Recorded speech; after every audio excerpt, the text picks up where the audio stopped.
Welcome to Squatch-D TV. Exploring the Bigfoot mystery each week with your hosts, veteran researcher, author, and TV personality, the Squatch Detective, Steve Kulls, and from the Bigfoot Research Project of Kentucky, Chris Bennett. Sit back and buckle up as we bring you guests from around North America discussing the Bigfoot phenomena, but not without a few laughs, too. Here are your hosts, Steve and Chris.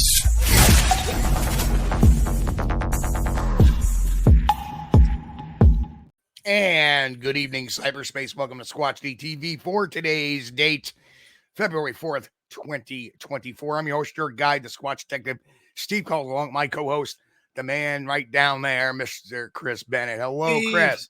How's it going, man? It's going wonderful. And of course, I'd be remiss without saying we're also have our guest in the house right now, Mr. Billy Willard, way down there. Billy. Thank you for inviting me. Oh, pleasure. Honors all on this side. Yes, sir. So anyway, hope you guys been getting some warm weather over there in Virginia. Well, we finally got some after we got, some snow dumped on us a couple times, but that's what you get for being up on the mountain. Yeah. Little change in geography. That's right. So anyway, the weather today was wonderful. And just so everybody knows, I've already got the videos squared away for this week. So there's going to be a video drop on Wednesday, and there's going to be the usual Monkey Mania drop on Friday. So those who are enjoying the funny monkey videos.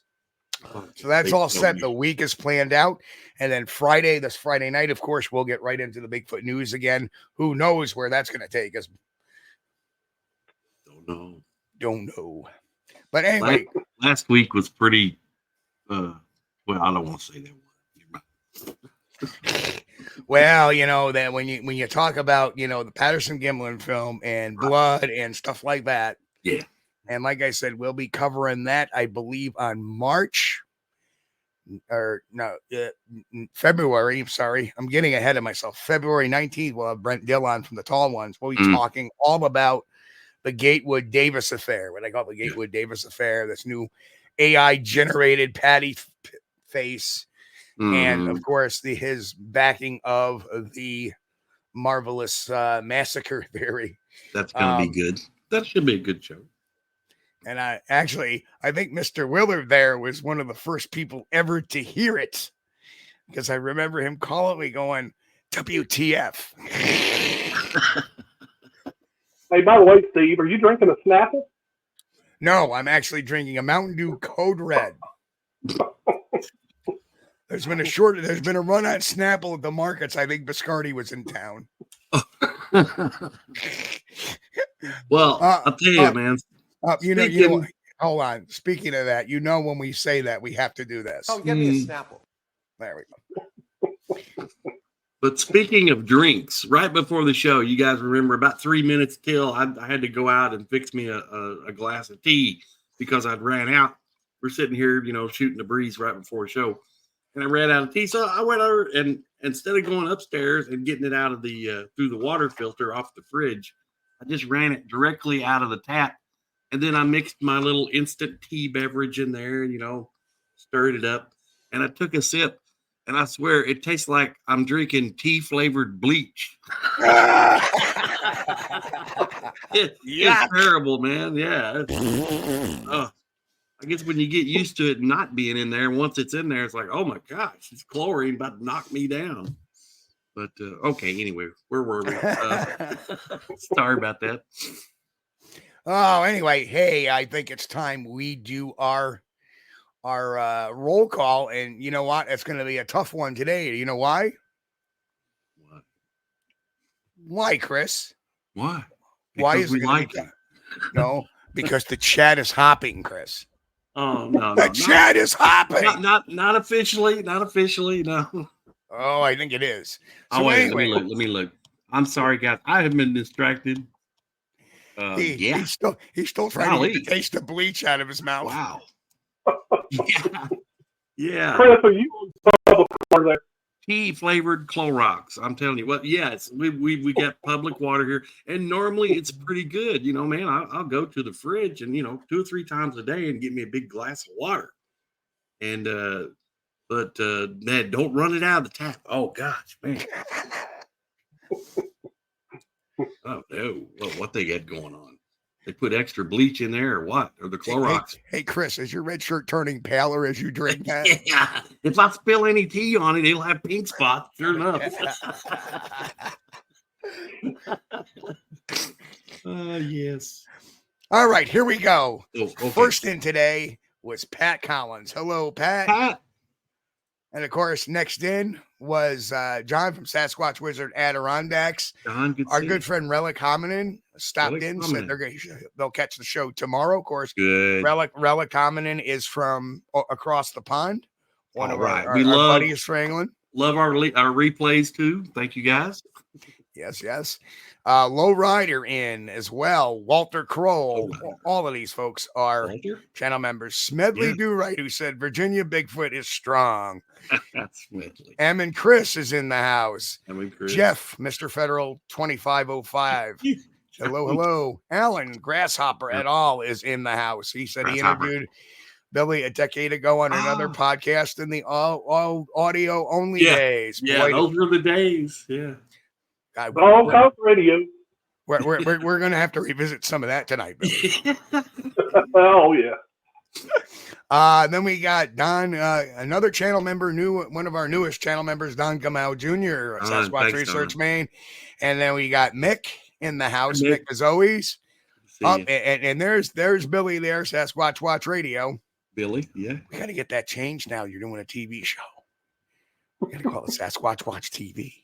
No, I've already been. Somebody already mentioned it. And Oh, then I we just think got getting rid of Outback. the Yeah. Oh, it's a piece of cake to fix that. Just talk to the doctor over here. And then we got Outback. Outback Orchard is in the house. Greetings, my friend. And Bill finding the trackway in the house. I think we mentioned Bill. Arthur. Jeff D. Smith back Arthur. again. Hello, Jeff D. Good to see you again, my Jeff D. friend. welcome.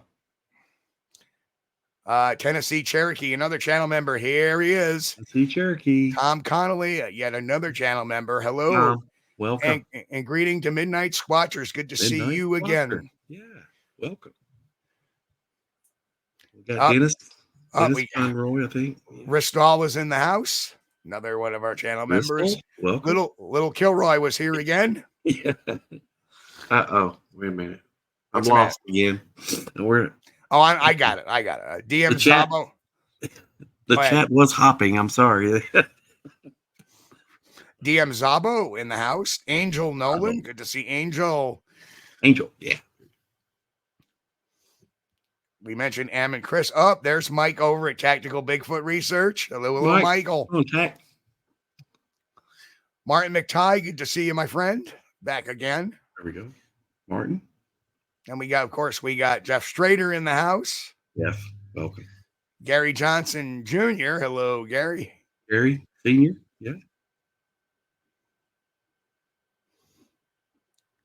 Of course, we got Nikki from Sasquatch Secrets. Hello, Nikki. Jeff Nikki. over at Pine Island Research. Good to see you. Yeah. Just Steve, another member, and that's not me. That's another Steve. Now we got Don Fuller. Hello, Donald. Brian Donald. Barber also here as well, and Brian. OT. OT, welcome. So I think I got everybody. Mick was offering me some of his ex-mom's meatloaf to go with that tea-flavored bleach. And, I guarantee it would take the taste of that meatloaf out of your mouth, Mick. It's it was a perfect compliment to everything. So, whiter socks. I'm going to make this announcement right now in case those who didn't catch that on the Bigfoot news. But next week is Super Bowl Sunday. And normally we don't have a show on Super Bowl Sunday. But next week, the heck with the Swifties, we're having a show. And boy, are we having a show, because on the show next week, Dr. Jeff Meldrum. So it's going to be one heck of a Super Bowl show for next week. Dr. Meldrum, we're going up against the Super Bowl, but you know what? I think we got good odds. We got the point spread. We brought out the heavy hitters now. But it'll be great. It'll be great. It'll be a great show. Yes.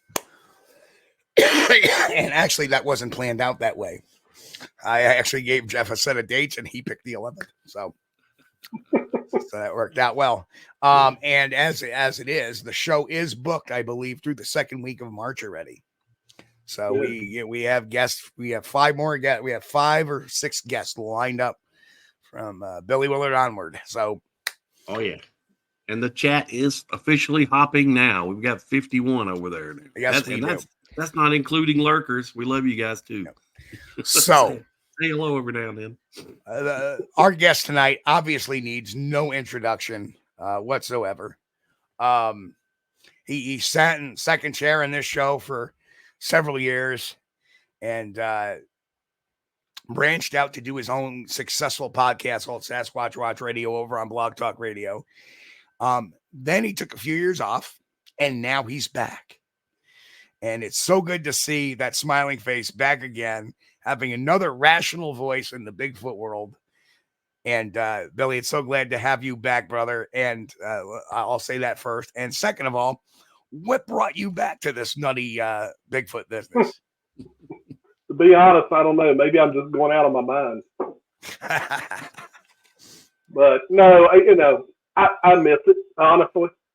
I kind of miss it's fun to get guests on the show and to have good conversation, to have, all the folks that come in and listen and watch and, used to call in, you got the chat, that's so lively.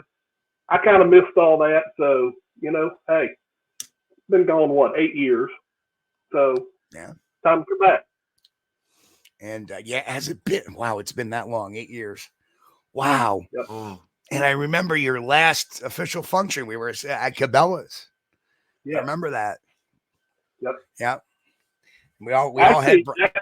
That's one of the ones we did together. The last function I did was the Virginia Bigfoot Conference.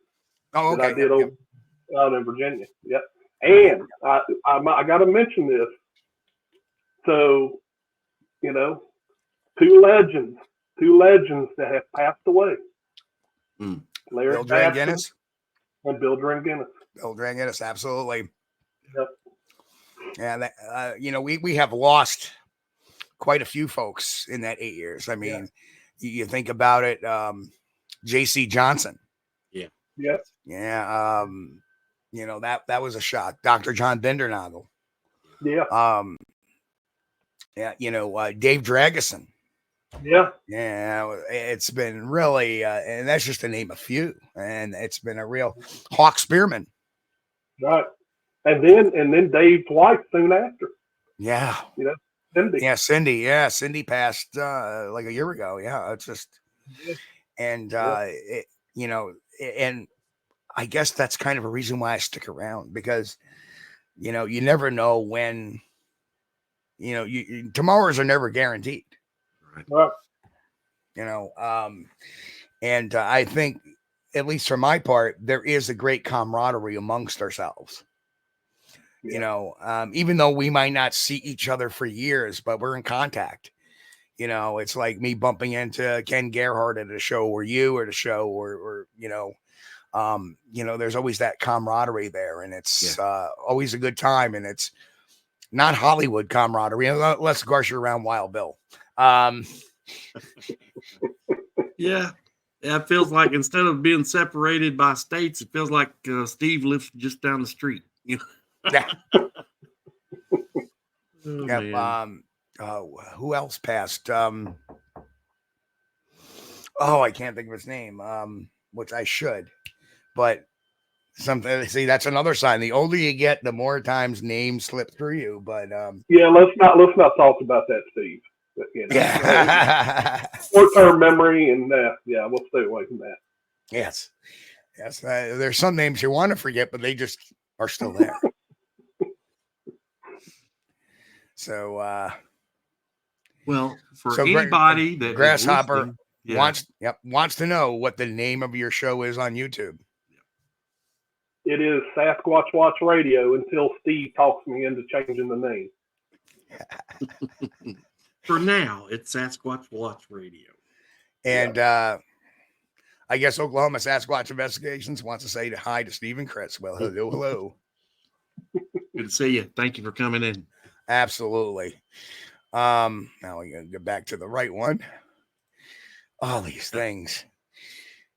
Oh, and Squatch-D, happy birthday. Thank you, Michael.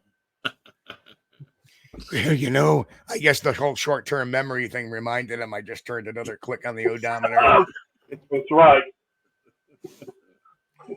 You know, oh, man. Well, that's good. You know, that's better than the alternative. I'll take anything over that. Steve, are you incontinent yet? It depends. That's a bad joke, I know. That's true. That's terrible. Well, Anyway, let's go back to basics here, because if yes. How can got anybody now, Billy? You didn't know our last. I got to make one more mention. You didn't know our last guy, Joe Snyder, and Joe is a phenomenal guy, and we just lost him just a few months back. And I remember seeing your post. Yeah. And Joe actually backed up co-host of the show when Chris was sick. Yeah. And he was a guest many times. I was a guest many times on his show. And he was one of those guys that was, you know, in our camp about keeping it real and stuff like that.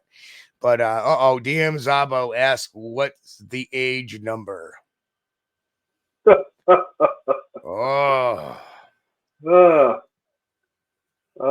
see. I got to think about that because I don't even keep up with it anymore. I'm pretty sure I'm 54. Anybody want to ponder a guess in chat without trying to search my YouTube or my Facebook page?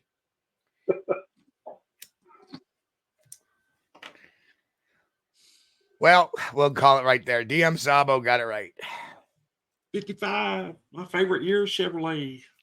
1 foot on the brake and 1 on the gas. Ow! There's too much traffic. I can't pass. No. I'm sorry. Hey, you just got a comment in the chat, Steve. Somebody said he's 24. Thank you. Thank you. I wish. Yeah, I got socks older than that. Now, Grass says he might be the oldest one here. That is until Jay Fritz gets in the room.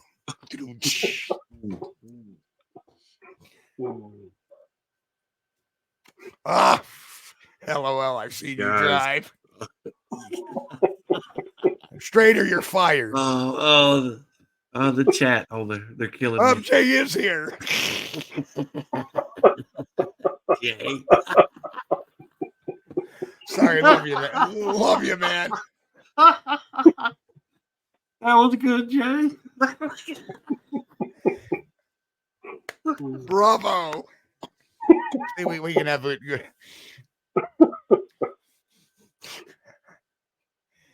All right, now that you've caused Chris to spit out his chlorine tea all over Jay's killing me here. Whew. You know, one would expect us to have a zany show having Billy on tonight. It just always unfolds that way. Looks like it's happening. Yeah. Always.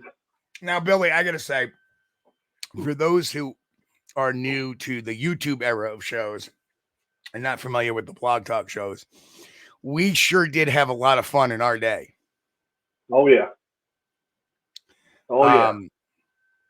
I remember that phone call where we got and you know what I'm talking about, where we got the old lady. Hello, I heard somebody say penis, so we are. And I remember that show, and we all like, and you said, "Well, that sure does bring out the best weirdos." Well, that was the thing about Blog Talk. You know, you get callers sometimes that were the prank callers. You know, it was pretty good. Yeah. Every now and then. I actually kept some of those recordings, by the way. I've got some of those callers that I put on recording. Yeah, I think I have some myself still. I remember the guy with the UFO in his pants. Oh, my goodness. And I remember my response to him, well, I'm surprised you could see it without a microscope. And so we got really good at just zapping this thing in the back and making it funny and moving on. One guy called in and said that he had been Bigfoot's prom date or something unwillingly. Oh no. Those were the days, but yeah, boy, we sure had some interesting guests. Who do you think who in all your broadcasting career was the zaniest guest you or I or yourself ever talked to? I don't know about the zaniest guest on the show, but you and I remember the Eric Beckshire days. Oh, absolutely. I mean, some of the ones that might not have been in this long, he would blow their mind with some of the things he came up with. Right. Like the Bigfoot seen on the side of the road wearing human blue jeans and a tattered shirt, looking all haggard. I said, and I remember saying it to him directly, Eric, that wasn't a Bigfoot, that was a hitchhiker.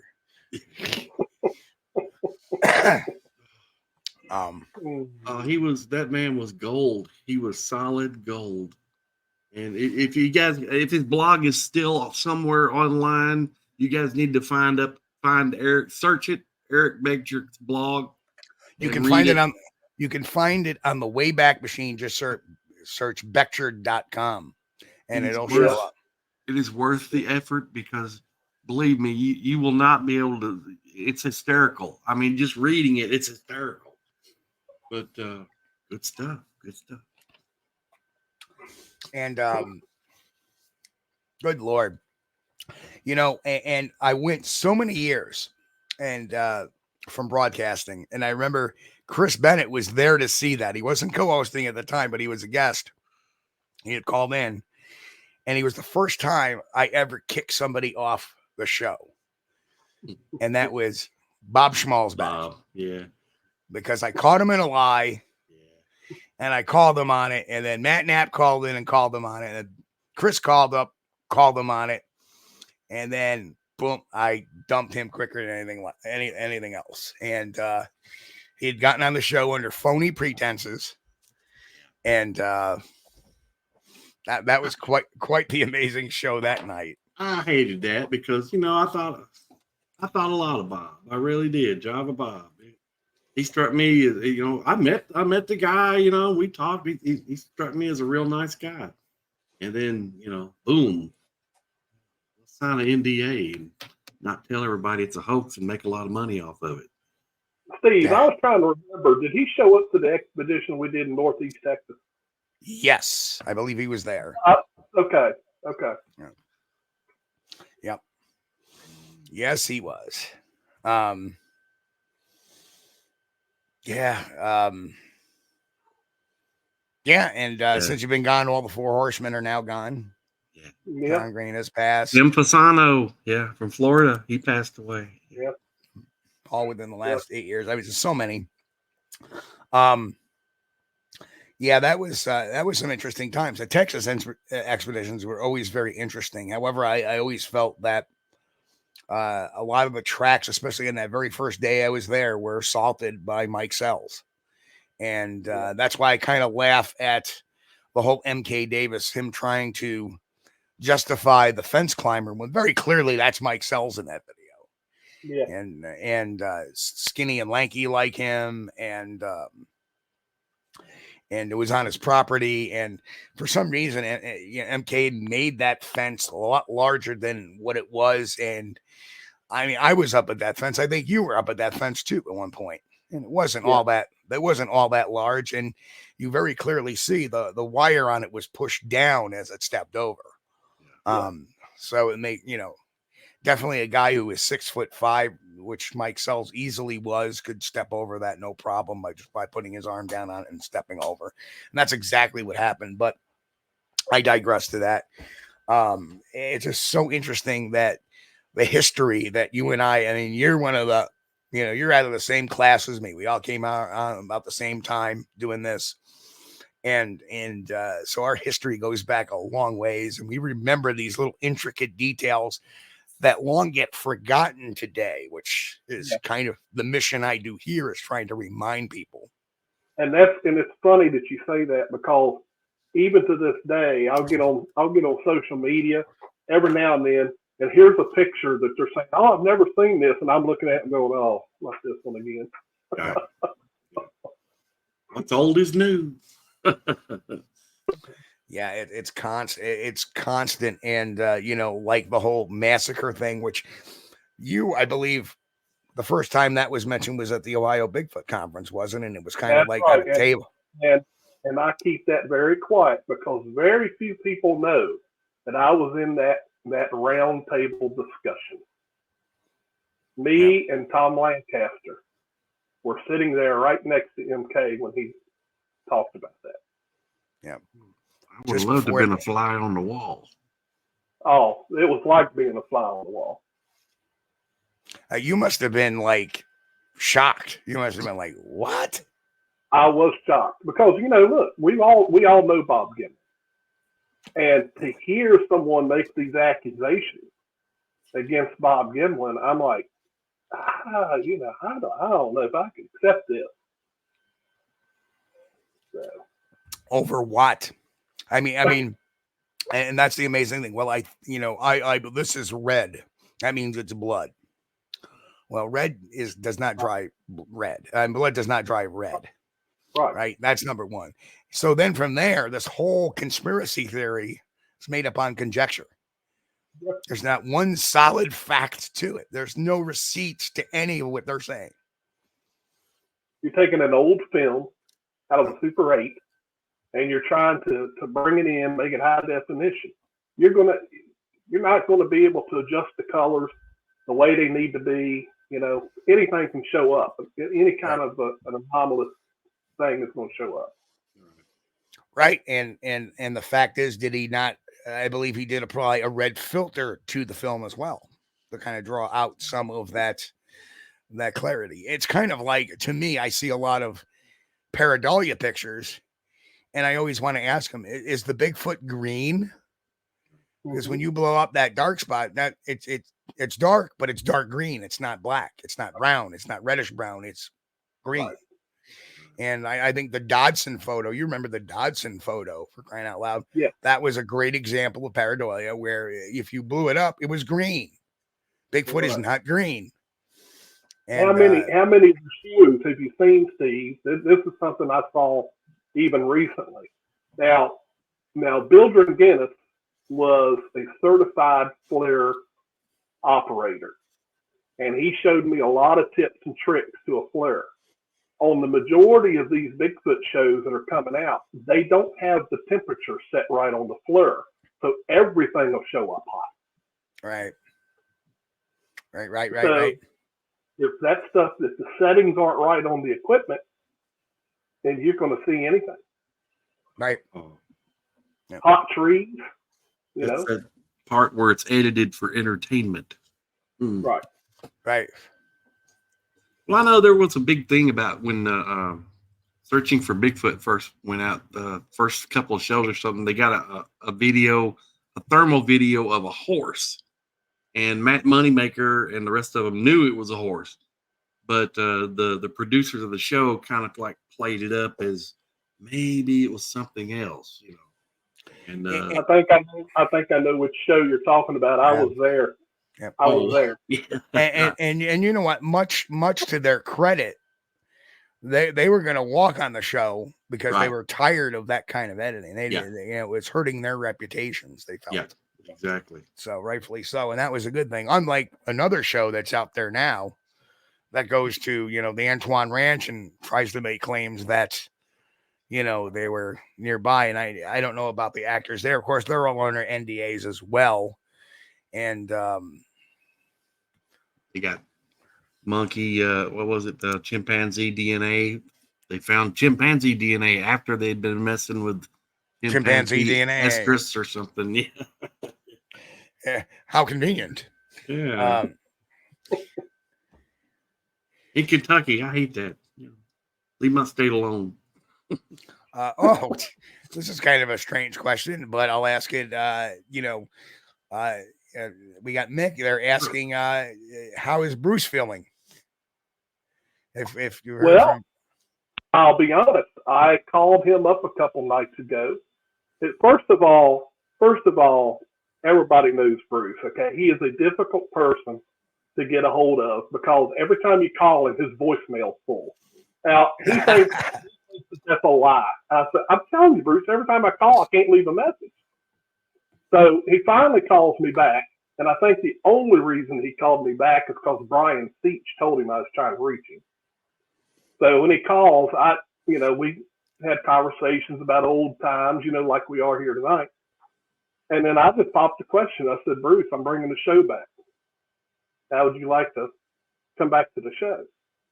And he's like, no, nobody wants me there. I said, Bruce, don't play that, Bruce. I said, people love hearing your comical reactions to everything that went on. I said, that's not true. He goes, yeah, no, Bill, I don't think nobody wants me there. So what's he want, a write-in campaign? Bruce is probably out there trolling this show now as we speak. He probably is. Yes, Bruce, you need to come back to the show. Yes, Bruce, you are needed and you are wanted, my friend. Come back. Yeah, because he's got some kind of alias on Facebook. You know that. Oh, absolutely. Yeah. Oh yeah, and Kevin Harder brought the Z word into there. Zaski, Mark Zaski, the guy related to Bigfoot. Oh yeah. I do remember. Yeah. Up. Wait, we want Bruce in his massive tent. Yeah. Yeah, that became the big joke, when we did that Virginia expedition. We was calling it the Taj Mahal. It was huge. Well, you go in there, he's got an inflated couch that pulls out into a bed. He's got a 60-inch TV for his computer screen and analyzing evidence. And I'm like, Bruce, he's got an inverter out here powering everything. You're really rough, ain't you, Bruce? Yeah. The funny thing is that people don't know the practical joke wars that would go on, like between me and Bruce, me, Billy and Bruce. Mm-hmm. And I remember putting all kinds of eggs in Bruce's cabin one day at Chautauqua. We sneak into his cabin, we get the keys, and we just throw eggs everywhere. A couple of eggs on the bed, a couple of eggs on Didn't we tell him we caught the chickens in there? Yes. We totally caught chickens in his room. Everywhere there was eggs. and then we move off to Cabela's, and he was goading me about the Vermont trail cam picture because he knew it'd go to me about people calling it an owl. So he slipped the thing in. It's an owl into the display. That actually came up on the phone call. Yeah. So then I got even with him because he walked in and I'm like, ladies and gentlemen, the Supreme Leader, Kim Jong-un. Oh, we had so much fun. And then, of course, you got him with that picture at Creature Weekend where he wanted to get all the staff involved and to take a picture of him. So he set the camera up, put it on timer, ran up in front, leaned up in front of everybody, and everybody turned around. Yeah. So when the picture came out, it was just him facing forward. Everybody else was looking the other way. Oh, yeah. And you see, this is the kind of camaraderie that makes this fun. Well, you got to have fun. That's right. You got to have fun. And Billy's adopted that rule. And I always had the first rule is to have fun, because if you're not having fun, you're not going to get any evidence at all. You're going to be miserable. Yeah. Yeah, it can't be serious all the time. I mean, hey, when you go to work, you joke around with your workmates. There's no different in this. You know, you got to joke around, have fun with it, or it becomes boring. Yep. Yeah.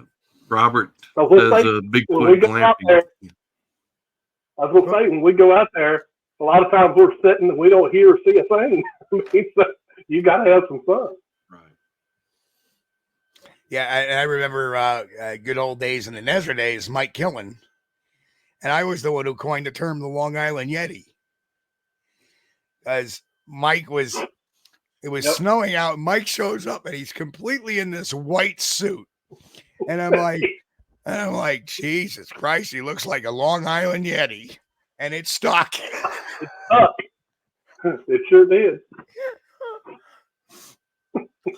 Well, first time I talked to Mike when he said he was from Long Island, I asked him if he knew one of my buddies, one of my old Air Force buddies. You know, he said, "Yes, you know, there's over 1 million people live in Long Island." I said, oh, man, I'm sorry, but do you know him? I just couldn't believe it. I was like, God, that's a lot of people. How all them people can live together and get along. That is a very common occurrence, though. Like when people hear I'm a private investigator, like, oh, do you know so and so? I'm like, yeah. What do you think? All us private investigators go to the same bar or something and have drinks together? Yeah. You go talk about the phone books. Yeah, sure. Yeah, they're all you know, they're all for themselves. But yeah, Bruce goes Bigfoot glamping. He Glamping. set up glamping. Yeah, it's glamorous camping. Yeah. Yeah. You know, I'm surprised Ron Bowles didn't complain about me doing that at when I went to Kentucky that time, because I did. I have this basically a toolbox I have with all kinds of, you know, the camping gear in it, you know, all kinds of extra stuff, batteries, yada yada. And I have a 10-man tent I use. Of course, it's nothing like the 75-man tent Bruce uses, but and I set that up. I have an inverter. I have my own little power battery. I have my computer set up in there. I'm surprised Ron didn't complain about that, but yeah. Steve always has power and light wherever he goes, so he can plug in. Yeah. Yep. Well, you got to recharge all them tools too. Yeah, it sure is. Sure do. So what, you know, are you going back on the conference schedule as well? I mean, are you going to visit a few conferences or that is a possibility, Steve. I haven't really fully decided on that. As far as research is concerned, I'll be honest with you, I don't do much research anymore. I've got a 7-camera system set up around this house, and I figure I probably have better chances of catching something on one of these cameras up here. Yep. You know, because I'm literally a stone's throw from the Appalachian Trail. You know, it's right down the road, just south of me. I have there's an old remote property where the Smithsonian Zoo brings in animals and all types of things. So you never know what you're going to see up here. You know, something escapes from over there, you know, whatever, you know, chimpanzees. I mean, they got everything in there. So, but I have a lot of bear video. You've probably seen a few of them I've put up. Yep. I've got one bear that climbed the privacy fence, got into the backyard, and then my little dog, which is all of 2 feet long, went out there and chased this bear off. Bear was scared to death of that dog. They are. Oh, wow. Scaled that fence just as fast as he could scale it. Black bears, you can call their bluff a lot of times. Yeah. But we have some big ones. We definitely have some big ones up here. There's one lady not too far from here that I don't know why, but she sets her trash out in bags outside. I'm like, you're just asking for it. Well, I think it's the video cameras. I think is a great idea, Billy, especially if you live in an area that's like, you know, back in the woods. Yeah. And I remember I went over to your channel and watched some of the videos you had posted, and 2009. And what's the name of that place? I wrote it down so I wouldn't mispronounce it. Catharpin, Virginia. Yeah. And you did one. Go ahead. Yeah, we had a series of about 3 or 4 cameras out there. The gentleman, his name was Bob. He had a sighting, and me and another friend had set up some cameras out there. We stayed on that project for probably a good year. And we got, of course we didn't get Bigfoot on camera, obviously, but we got tons of other wildlife. I mean, on one of those videos, we had a deer that was missing a foot and was just hopping around. So we caught interesting things on the camera. We just didn't catch what we were looking for. Right. The one of them that I liked, that I watched, were a deer, and I think it made a good point. The deer walked up to the camera. Well, he's about 8 or 10 feet away. Anyway, he turns around and looks at the camera, throws his head back, and starts sniffing. Right. So, to me, okay, and you said something to that effect, that it seemed like the deer could smell the camera, and that's what it seemed like to me. Do you think that the deer could smell the camera? Well, see, I think they can smell it, but I think they also, Bill Drangenis had done a test with these trail cameras, right? And he learned that even though we don't hear it, those cameras, when the IR is triggered, they do release a sound. He was able to detect that with an ultrasonic tester. So they do emit sound. Now, is that a reason we don't get Bigfoot on camera? I would say this, it's the same thing with people saying, oh, they see IR and that's why they avoid those cameras. They only emit IR when the camera fires off. So we would get a picture of them. Same thing with the sound. Now, Don says batteries have a strong scent, but Bigfoot, being a primate, wouldn't have all that sensitive type of scent like a bear does or a fox does, because they don't have long snoots. Primates generally don't have the greatest sense of smell for distance. Like they can't smell you 5 miles away or a mile away or anything like that. They may smell it within, 20, 30 feet maybe, but that's about it. Because let's face it, people say, well, how do you know Bigfoot's a primate? Well, let's say it's not. Where are your scent nerves? They're in the nose. And especially a Sasquatch having a very flat nose, they don't have as many, scent nerves in their nose as, say, a dog or a bear or a Sasquatch or a deer, which have long snouts. So scent, I think, really means not much to a Sasquatch, except they may smell something and think of it as being odd, but it's not going to be like they can start picking people out by scent. That's not how primates work. Primates use their eyes and ears as primary recognition sensors, unlike dogs and bears and stuff, which use their nose. Right. Yeah, I always thought that, the cameras, one thing that I don't know how many, well, Steve, you probably remember this. So William Drangenis had created a system called the I Gotcha camera. And they were really, really small. Of course, we got even smaller stuff today, but, we got to remember things have changed over the years. Right. Yeah. Yeah. He had these little cameras that he could put in a tree. He could drill a hole, put them in the tree. He made sure that they did not emit any sound whatsoever. And then he did a project with Virginia Tech and the National Park Service here here in Virginia. They allowed him to put those in the Park Service on the property. And he picked up 3 or 4 times more animals than any trail camera that existed. So that's why he was convinced that it was the sound that the animals were hearing, because he got mountain lions on there, which aren't supposed to be in Virginia. So there's got to be something to it. And folks, think about sticking around, because at 10 o'clock tonight, I'm going to be giving away 5 free memberships to the to the membership page. So Yeah. So we're gonna gift out there 5 free ones, and it's just gonna willy nilly just put it upon you.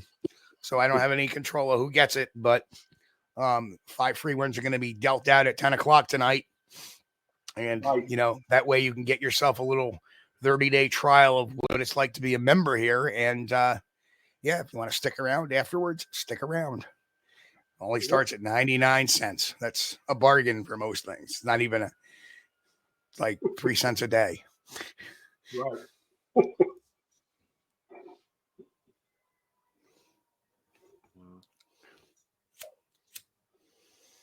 Anyway, it's like getting a free 30-day trial.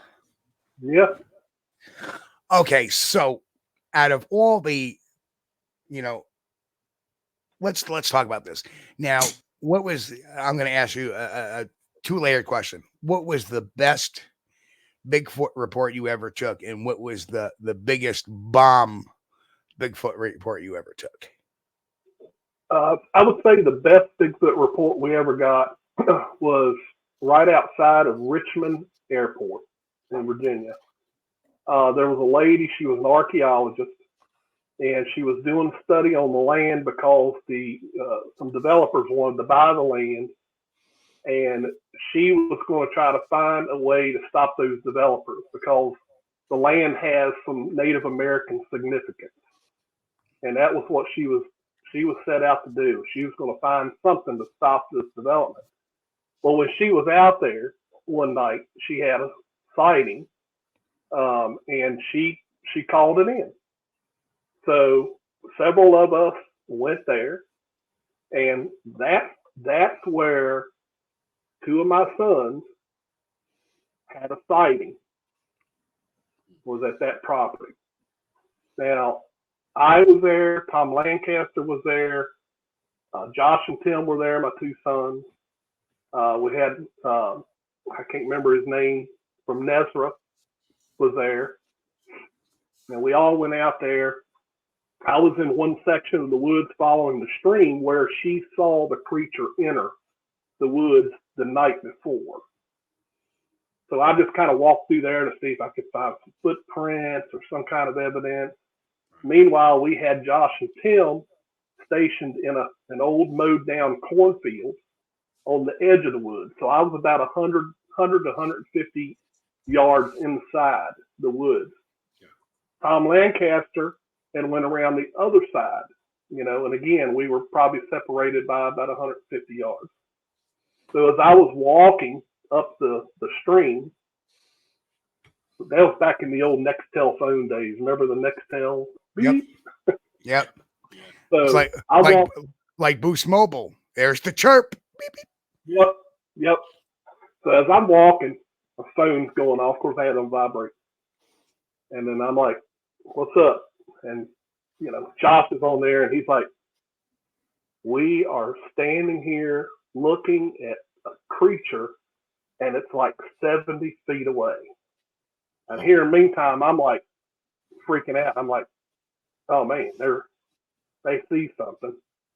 And they said it was a grayish silver color, pretty large. So I'm trying to figure out what I'm going to do. So I said, all right, I'm going to head in that direction. And Josh, being Josh, said, well, I'm going to walk towards it. No, not a good idea. We don't know what'll happen here. No, well, let's not do that. Don't be walking in the woods. You need somebody there. So right at that point, and they had been watching it by that time for a good, 4 or 5 minutes. It was a long sighting, and it was behind a tree, and it kept coming around and just looking at where they were at, and it would go back. So I think it felt sort of trapped because I was in the woods down below. They were up there, and I think it was trying to figure out the exit plan. So right as I was making my decision, that's when I saw something from, it was a good distance from me that took off to the right. And I don't know if you remember the story, Steve, that was the point in time where something happened to me. Right. To where I don't, it's never happened after that or before that, to where I just got disoriented, and then I actually laid down on the ground, just laid there, and it took me a while to gain my senses to tell myself when I walked in, the stream was on my right side. I had to rationalize. I said, so if I turn around with the stream on my left, I'll find my way back out. So that's what I did. But it took a while because I didn't feel good at all. I felt really something was wrong. I didn't feel well. So once I finally got back out, and then of course we got over to them and we went over there and looked around. Of course we couldn't find any kind of evidence, but it was definitely the most exciting, research I had ever done.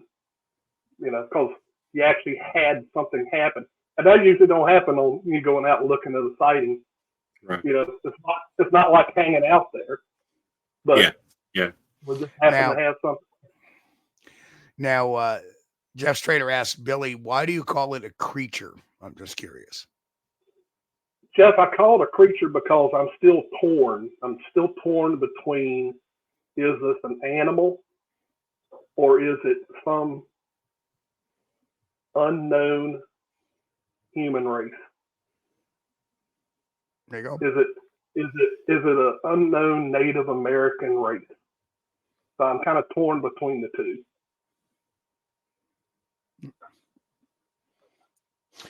I don't think it's an alien.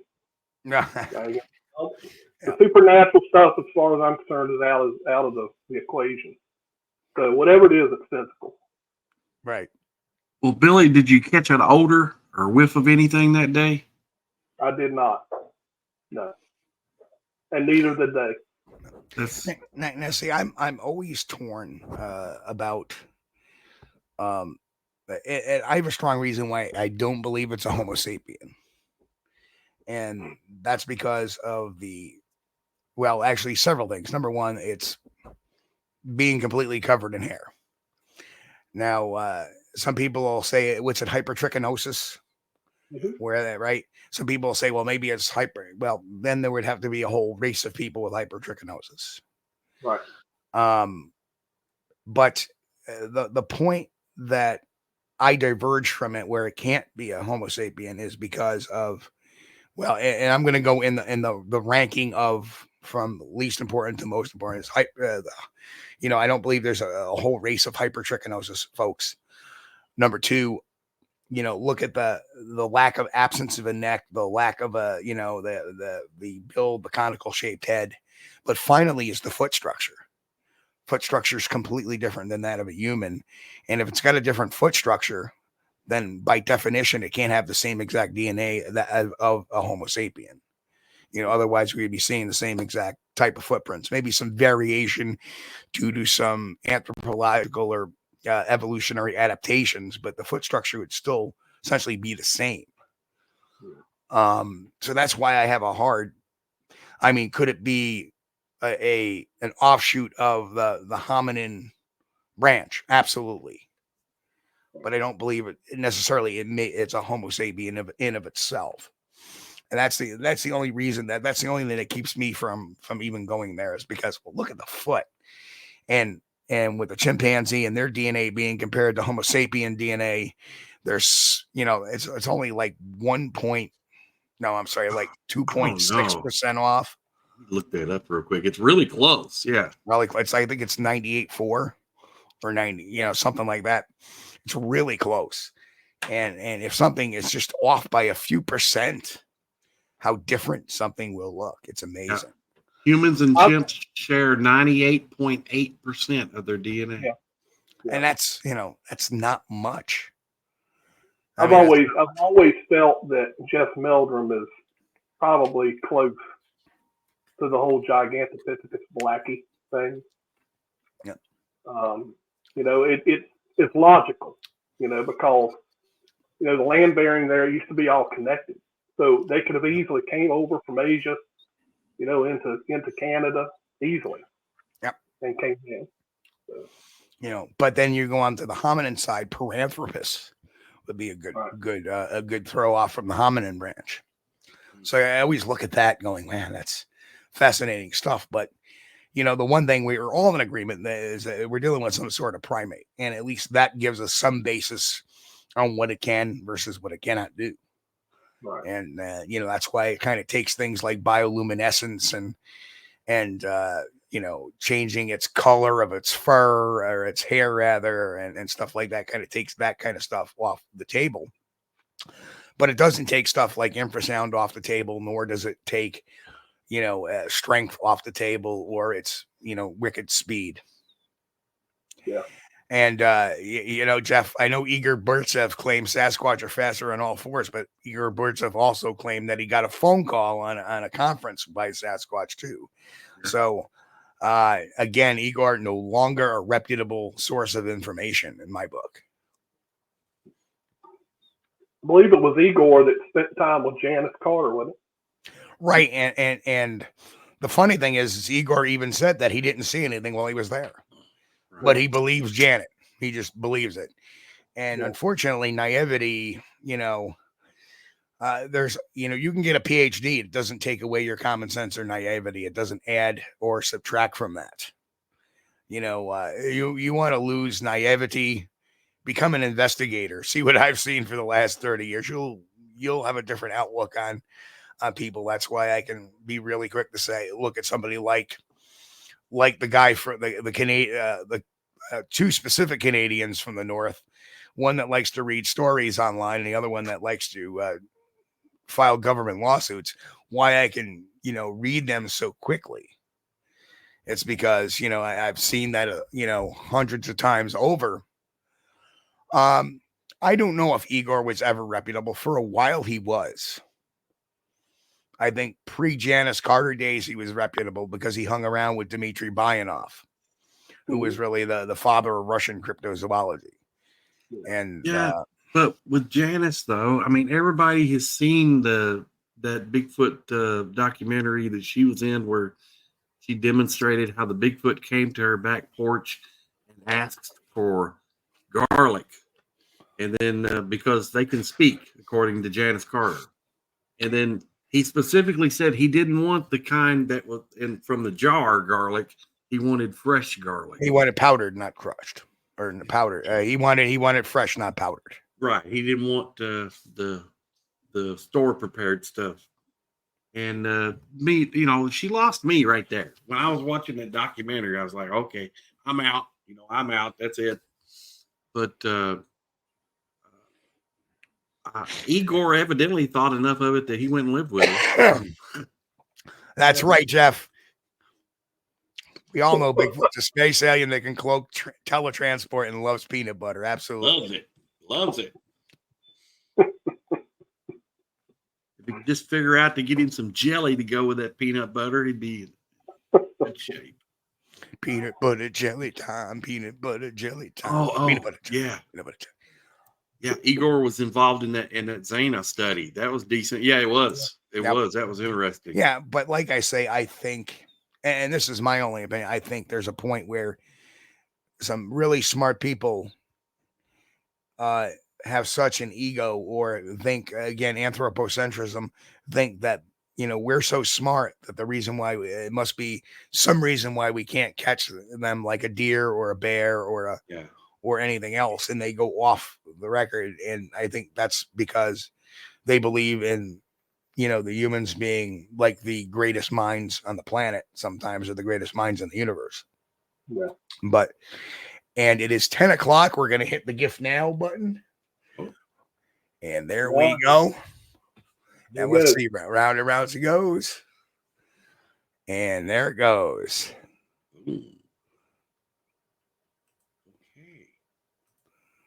Yay.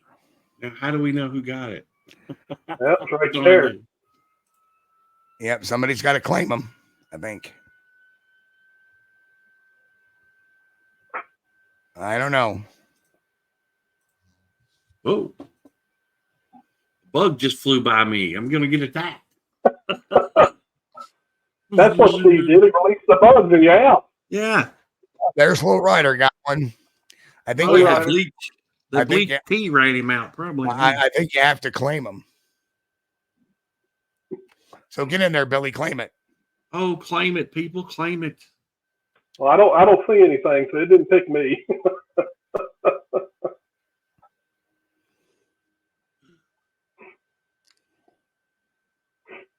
Sandwich savant. Oh, so far it's only been one, right? So far that I see. I don't know how that works. Last week it was like bang, bang, bang, bang. Mm.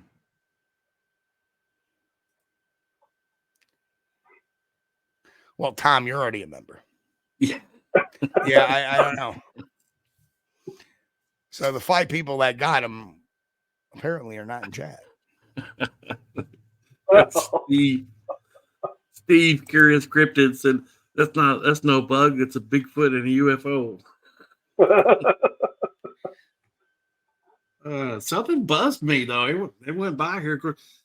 You know, I got the fireplace right behind me, and this time of year, like the wasps who have been living in there, they tend to get cold, so they come out in the room. So you gotta watch out. So the winners of the memberships was Warren RCG, Henry E. White Jr., Lester Taylor, Jimbo, and JT. Well, welcome, guys. Enjoy. Congratulations. You know what? I got 5 more. I'm going to run those 2. Oh boy. Oh. Let's do it for the month. Well, cool.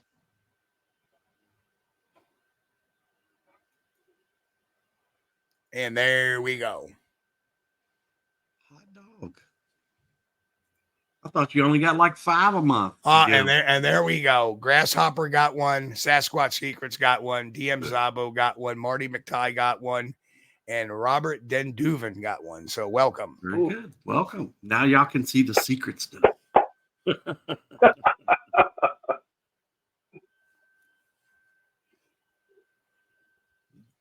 That's for the whole month. Now they got to wait. Now they got to wait until March to get more.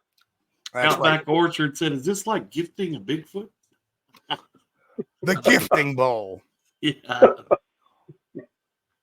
You guys, does anybody remember the gifting bowl video? Oh, I remember. Anybody out there? Anybody in chat? Surely. That's been a while ago, though. That's an old video, Steve. That's several years ago now.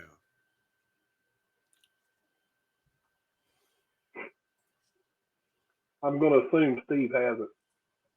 Oh, surely. I hope. That was so good. Here's what we're going to do. And this is a parody. We haven't done this in a while.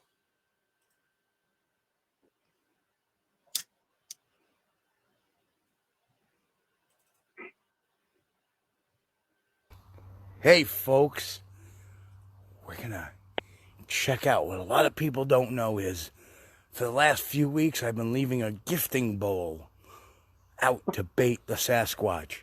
And I've been leaving fruit. And a lot of times the fruit will just be gone. It's got to be Bigfoot. And all of a sudden, one day I came back, and in the bowl, there was a rock. Oh, Bigfoot. There was a rock. So I kept baiting it with fruit and vegetables. And then I started putting out raw steaks and chicken. And then the next thing you know, it left a glyph. And look at that glyph. It said, hi, H-I. So I left some more stuff out. And this time I added fruits and meat and vegetables. And then the next thing I got, it left me a note. I is Bigfoot. And we all know how they can spell. It's obvious. It's quantum physics. That's how they can spell. So we're going to check what it left today in the gifting bowl. Let's go up to the gifting bowl, see what it left. Oh, I'm so excited. It's been leaving all kinds of great things. Where's the gifting bowl? Oh, there's the gifting bowl. Oh, my God. It left an iPhone. Awesome. Quantum physics. That explains it all. Who knows? Maybe the Bigfoot will actually call me on this. Catch y'all later, folks. # stopthewoonacy. Now that was actually prior to Igor Burtsev. His phone call, sure receiving was. his phone call. Yeah, That was like a year later. The phone call happened. Boy, did I call that one? Yeah, that's like a look into the future right there. Steve, you should have looked. I mean, he might have left you a clear picture. It didn't. Left me a picture. Remember, you know what it kind of left me a picture like? Chris will know. Kind of like that one article you did the other day, a big pile of steaming fresh. Well, never mind. But anyway, nope. As far as I know, it'll ask you at the end of the trial period if you want to subscribe. So not something you have to enter your credit card number to keep. So, and oh man. Well, when it left the note and it said "I is Bigfoot," okay, that kind of reminded me. I think I know where Steve was going with that, but I won't say it. That's kind of like an inside thing. But that was pretty good. I is Bigfoot. Very good.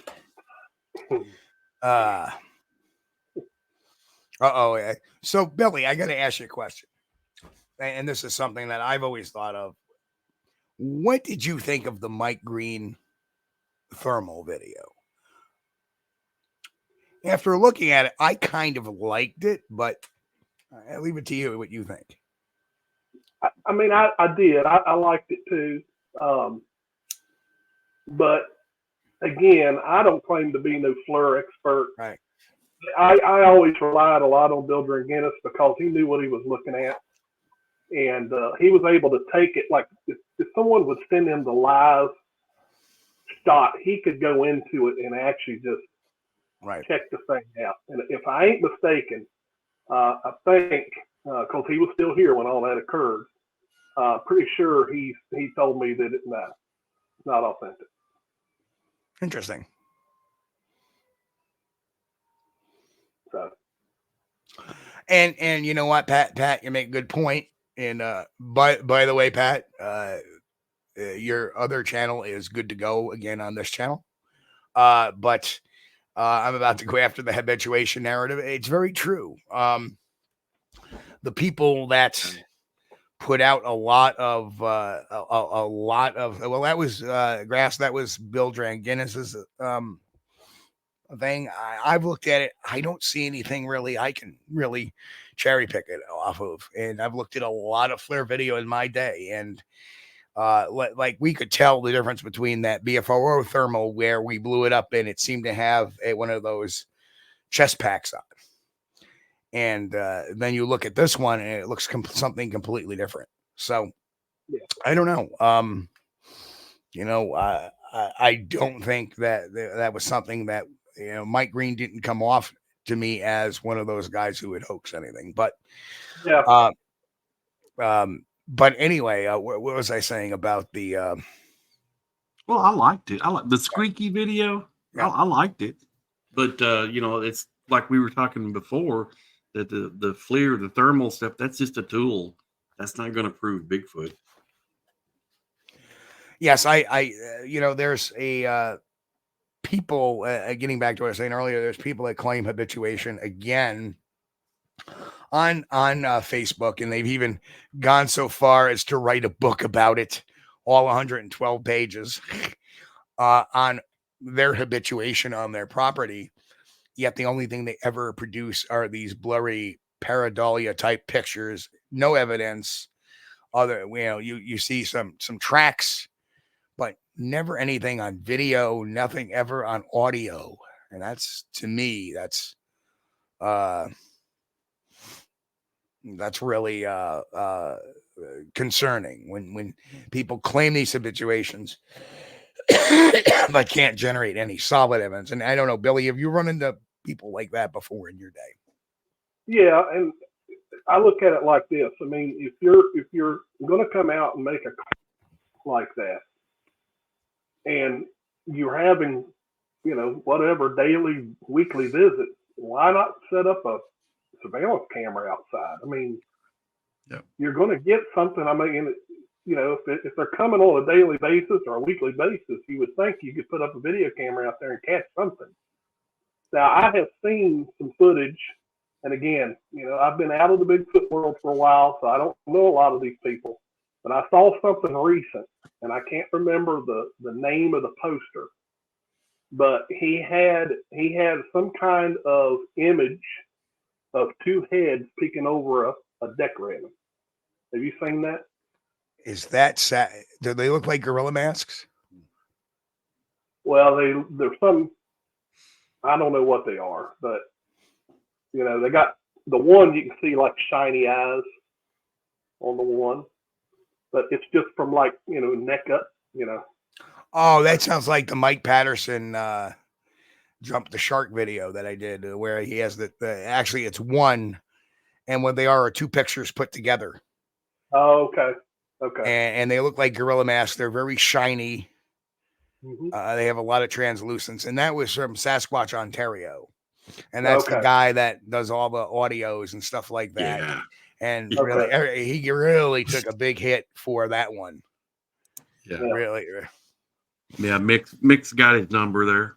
Yeah, yeah. The burp speak audio. Yeah. I am not real. Yeah, I do remember that. Yeah, that I remember that. Yeah. But then again, I've been golfing so long, I don't know some of these. Yeah. So. Yeah, you got to start almost from anew to get your footing on to see where the stand of thing. Well, people will come up with different tricks and things, and that's why I think it's good and it's healthy for everybody to remain a little bit skeptical. And if you've seen these things and they exist, okay, well they exist, but what you don't know for certain is what somebody's trying to sell you. Like I heard one video, the guy said it was Bigfoot, and he had evidently went to the dollar store or Family Dollar and bought one of those little plastic noisemaker tubes that used to sell them for like $1 or whatever, and kids would swing them around and they would whistle. Okay, he had one of those things going and he had recorded it. And, I knew immediately what he was because, my kids, wear those things out. Yep. But, you got it. It pays to be skeptical. Yeah. And I look, I've become more skeptical. I used to, I feel that I've become more skeptical because I tell you, I have seen some really, really good standing bear videos that I could see could easily be mistaken for Bigfoot. Have you seen that one that's been going around recently? The bear is just standing just as straight as can be. Feet look like normal feet on a person. And he has zero problem standing there and just looking around, looking up the windows. I can easily see where that could be mistaken identity. Sure. But here's the thing, and I forget his name. We just did it in the Bigfoot news, but there was a cryptozoologist from England who wrote, well, I can understand a misidentification of bear in some of the instances, but those who get the fleeting glimpses, we have so many people that outside 10 seconds where they're having a 10-second or longer, look at something, they're going to figure it out. It's a bear, not a Bigfoot. So I think the number of bear misidentifications, while there are there, I don't think there are as many as they think, because I don't think anybody will mistake a bear walking on 2 feet for something like a Bigfoot gliding over many yards on 2 feet, because a bear just, they don't have the stride that a Sasquatch would. So I think while it's good for, the people who may take a picture of one and say, oh, that's a Bigfoot, and it's just a bear standing behind a tree or something, or peeking around a tree. And then that's the end of it. They don't see it after that. Well, why don't you see it? Because it went down on 4 legs and it ran off. On this channel, the Pennsylvania thermal video that I got was a bear standing up. We heard movement. We looked, get the FLIR over there, and there is something standing there. And then all of a sudden it drops. And then when you blow the video up, and watch it on a regular screen, you can see it's a bear and you can see it undulating as it runs away. So absolutely. Well, that's kind of like that Jacob's trail cam photo, where everybody looks at it and they see a small Sasquatch. But when I looked at it, I was like, hey, what is this? But after you study it for a little bit, there's a lot of bear there. Well, what concerns me about the Jacobs photo is that the problem I have with it is the quote unquote Bigfoot is the same coloration as the bear cubs that were taken in the earlier pictures. Yeah. So that says a lot to me. And I've seen a lot of bear with wings up here. Yep. And they look just like that. Yep. Or they're just, they may not necessarily have mange, but they may have a lot of like eczema that causes them to scratch a lot and causes some hair to fall out. Because mange will make patches of hair fall out, but eczema, which is very common amongst all types of animals that spend any time outdoor, because what happens is they get insects on them that causes skin irritation, so they scratch and a lot of their hair comes off with it. That's very common. That was the explanation for the chupacabra, was just mangy coyotes or mangy wolves. And we had one made the news not too far from me here in Kentucky. It's been several years ago, and it was a mangy raccoon. But everybody saw it and thought, oh, chupacabra. No. Yeah, I think the chupacabra mystery around here has been pretty much, since it was all revealed to be a mangy coyote, it's kind of all quieted down quite a bit. Yeah. But the one mystery that keeps remaining is the Bigfoot mystery. And, so anyway, recently I had a gentleman, actually one of Biscardi's old followers, Steve Cawthorne, try to zing me with a photo, and he even put out the thing, I dare you to find this on Google. And that man down there actually found it for me because I was busy, slaving away at work. And he says, I got it. And, then he made another excuse up, trying to say, oh, it was a mistake. And it was my old late deceased co-host, Jan Allen, yada, yada, yada. He's the one who sent it to me. And then he tried to prove that to me. And you could tell that he manipulated the photo, trying to say that Jan Allen didn't send it to him. It's very clear that he manipulated everything. Said he was taking it off his phone. It was off a computer. Then he does that. And then years earlier, I had this guy, JB Hayes, his name was, and he was supposedly this CB who was part of this group that was assigned to take out Sasquatch. And I was like, wait, you're a CB. How the freaking no? And I'm just letting him ramble. And one day he sends me the picture of the debunked Seattle video. He sent me a screen cap of it saying, oh, my buddy just caught this. We got this on our trail camera this morning. And I was like, wait a minute. This was last year's video release. It's a screen. So I called him out on it live and on the phone while I was on video doing it. But have you ran into incidents where somebody tried to, pull the wool over your eyes? Oh, all the time. I've got probably an electronic file,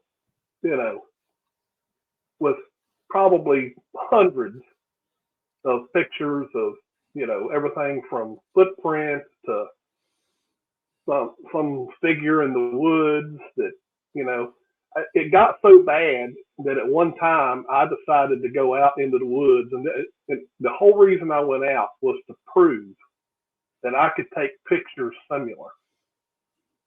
So I went out into the woods and was taking pictures of tree stumps and all kinds of different things, putting them up, and people were like, "Oh, wow!" Just to prove. And the way I did it, I would take it at a distance, and then I'd get closer, take a picture, get closer, take a picture, so that they could see what it really was. And a lot of people were like, "Oh, it was funny because a lot of people were caught off guard saying it was Bigfoot." Yeah. So, it can be shading, shading in the trees, so many different things that look like a form, but in reality, it's nothing there. Yeah, that's why I like to go out early spring, Billy, because the leaves are still on the ground, so you get this nice, bland, grayish canopy. And if there's anything dark out there in the woods, you can see it from a long ways off. And then you can start just creeping up on it. Well, is that a stump or is that something else? Yeah. Yep. But if you see it from a long way off, if you see a stump from 300 yards off and you take a picture of it, don't run back home and say, "Look, I got Bigfoot." See, yeah, I had someone send me a video one time over near Waynesboro, Virginia. And the video, when I watched the video, he kept saying a Bigfoot that was crouched down behind a tree eating something. Mm-hmm. And every time I looked at it, I was like, well, that could easily be the back end of the bear. It was rounded. It was moving. I saw it moving. I was like, well, why didn't you reposition or try to get closer? Mm-hmm. Instead of just having that video of something far away moving behind the tree. It's like just reposition or something so that we can see what it really is. But see, I think some people don't want to do that. They want the mystery. They want the they just want to say, look, I had a sighting of Bigfoot. Yeah. I think that gets into a lot of the people having the habituation things. I think more or less they just want the attention rather than anything else. Yeah. Well, that's the conundrum of itself. Then, if somebody understands primate behavior, habituation means habitat. Right. Means that's where they're living. And what Janice Carter described, what a lot of people described as a habituation, is really not at all would be considered a habituation. Habituation would be what's going on in research area 1, where there's no human beings around. That's a habituation area. Where what they're dealing with or allegedly dealing with is activity areas where they're coming in at a certain time of day and hanging out and doing things and then leaving. That's a activity area. It's not a habituation. So automatically they're setting themselves up for failure and claiming that they have a habituation site. That's false. That's incorrect. They're not going to habituate where a human habituates. Right. And I know there's people go, well, how do you know that? Because look at all the other primates of the world. They don't habituate where other primates habituate. Right. And boots on the ground. Yep. And boots on the ground. Yeah. You don't, you go to an area where they're at. And if you have a sighting, so like if you go out to the certain area and you see one standing next to this tree at 3:00 exactly in the afternoon, that doesn't mean that if you go there tomorrow, he's going to be there at 3:00 in the afternoon. You might say it again 2 miles away or 4 miles away.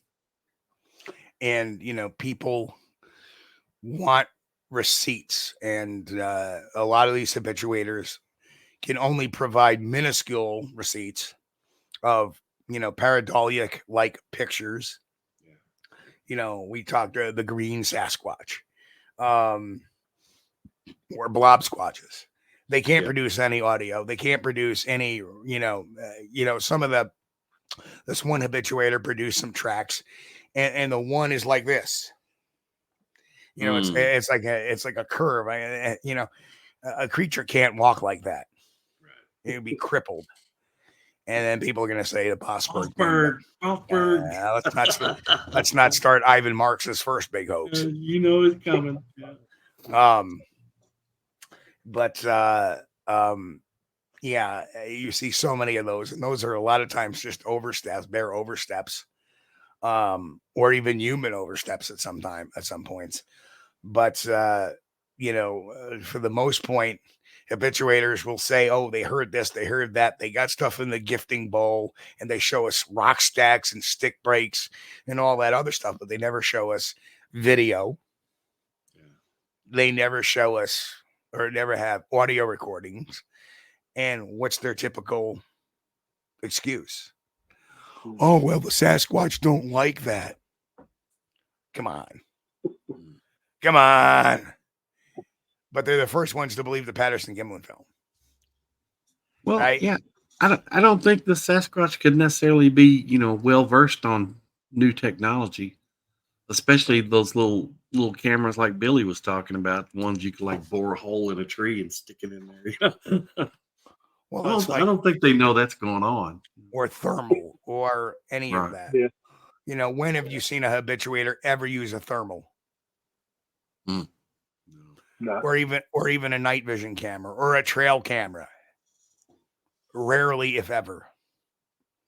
It's a good thought though. I mean, if somebody lived way back in the hills and maybe they had an apple tree orchard, that might be a good spot. Oh, by the way, here's a news flash too that I forgot to mention at the top of the hour, Bill, Chris, that you'll find particularly funny. Lay it on me. The Rocky Mountain Sasquatch Organization has blocked me from their Facebook page. Oh, man.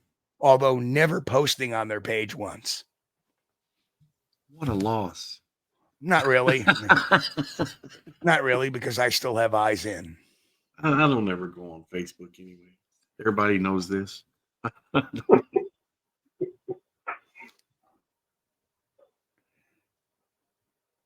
But Chris, they gifted Steve an iPhone. Yes, OT. You saw the proof in that video. That was parody. That was parody. Yeah. Let's be very clear about that. That was parody.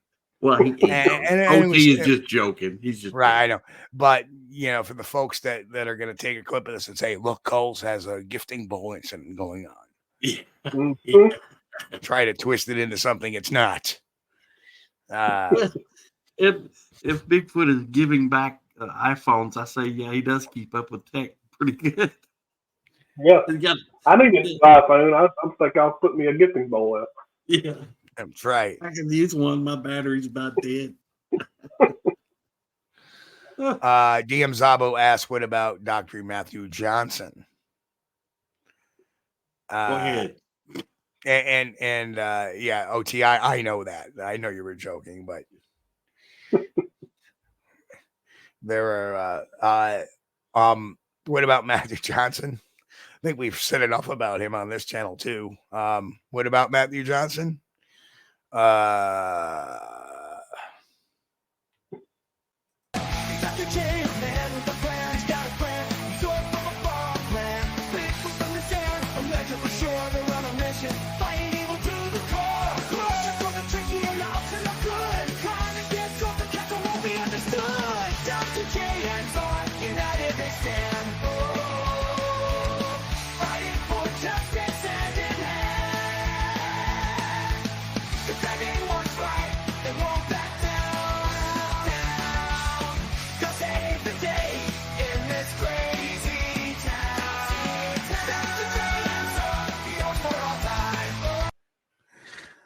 Okay, that's what I think about Dr. J and Zoris. Oh, I think Outback Orchard. Yeah, that was a orchard. I was talking about an apple orchard. If you had one of those around, I think you'd have a pretty good chance of maybe having a habituation, or at least a visit every now and then. A foci, an activity area. Yeah. And it, like I said, the recidivism is the highest in a habituation area, and that's going to be a remote area where sightings are usually aggressive.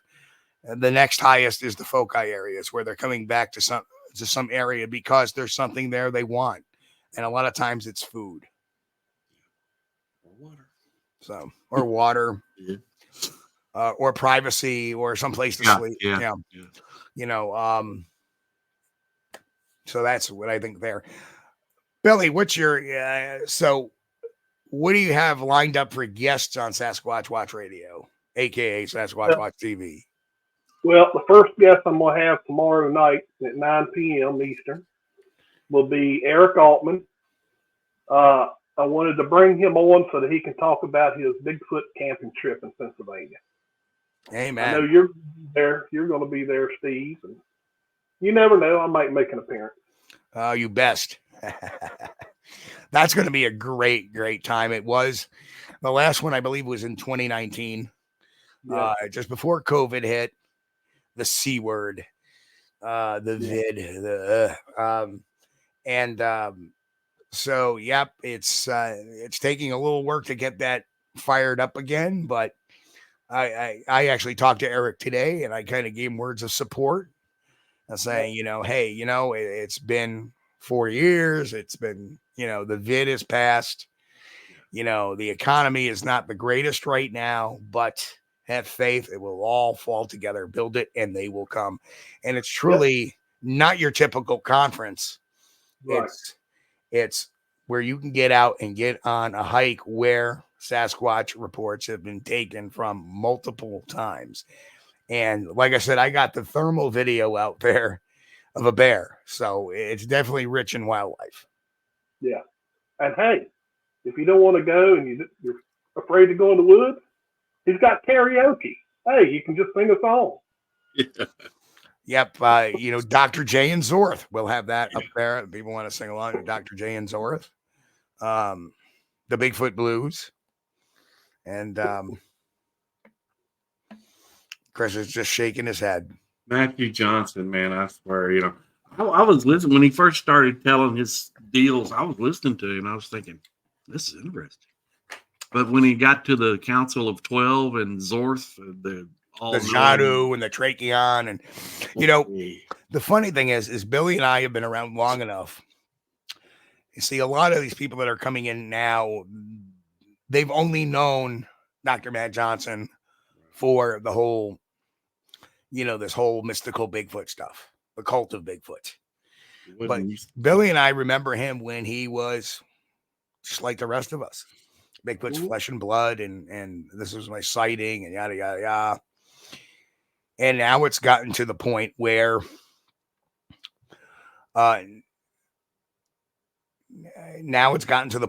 he's even going back saying, well, during my sighting, I didn't want to tell anybody this, but blah, blah, blah, blah, blah. I don't believe that for a minute.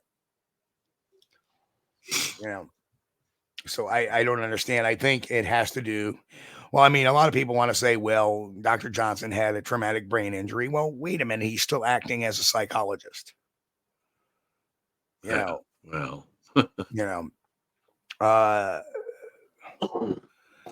other thing that really gets to me is that a psychologist would have the perfect insight to creating a cult of Bigfoot, wouldn't he? He'd certainly know what makes people tick, wouldn't he? Right. Mm-hmm. So I don't know. It's just is what it is. I mean, it doesn't do anything to hurt me, but it might be different for other people. So OTS, what percentage of Bigfoot reports you get that move to the right to get away from humans? I ask that because many people prefer moving to the right, and cats even have a paw that they prefer. Mine moved to the right.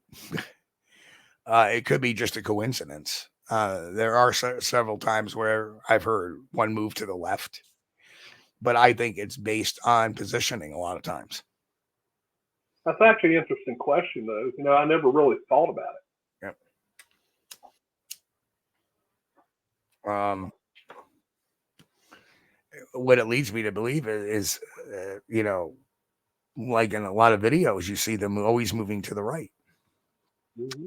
Where you see the fake videos, like the Independence Day video, which is CGI, is moving to the left.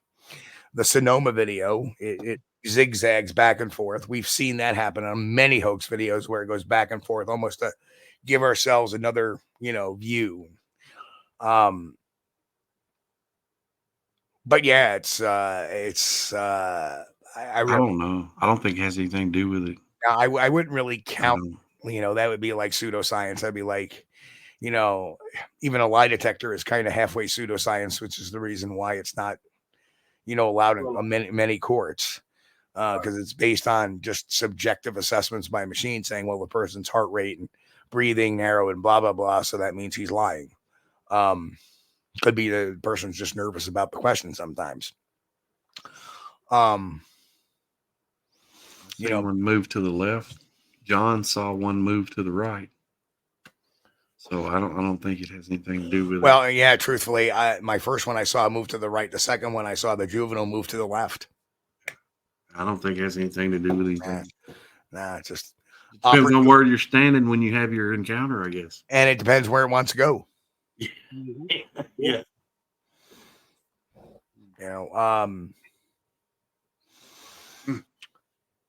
So Billy, what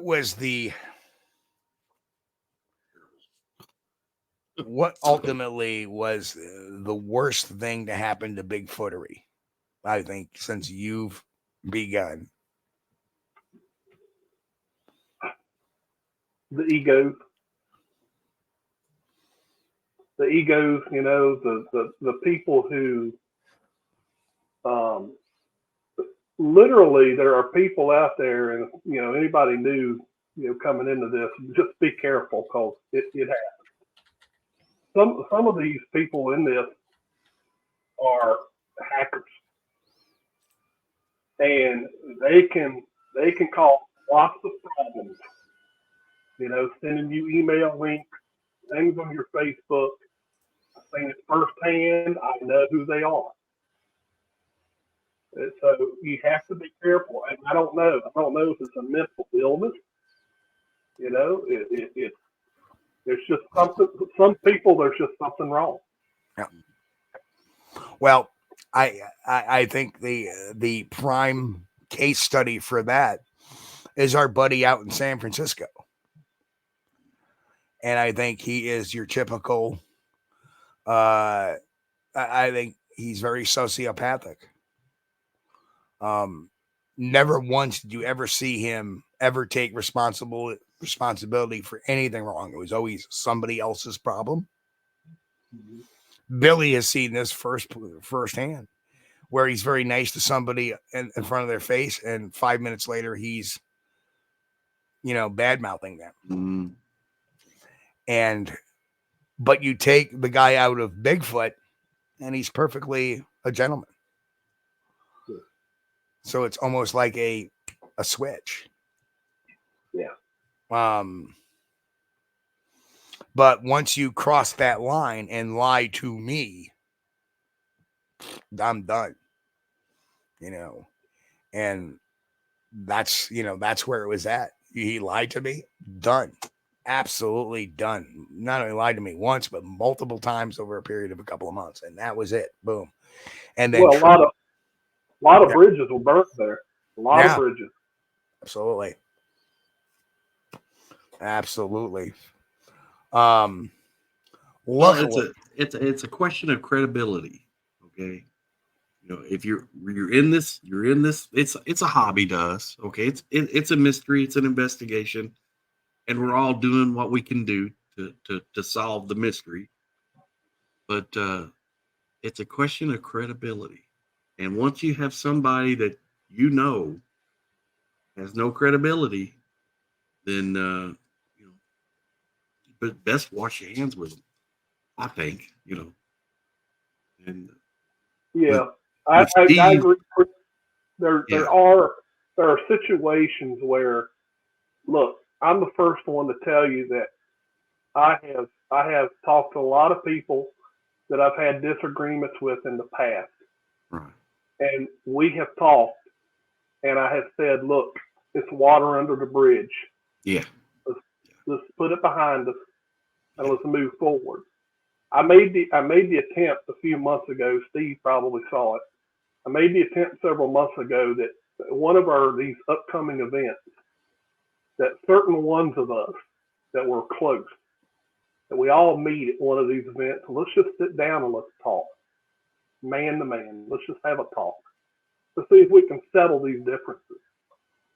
But I had so much pushback on that no one wanted to do it. Right. So, and it's a shame because we were all close. Steve, you know, I mean, we had a lot of close friends, and we would almost meet at every one of these events. And it's just a shame because I miss those, you know, those times. Well, those times will continue on, just in different variations.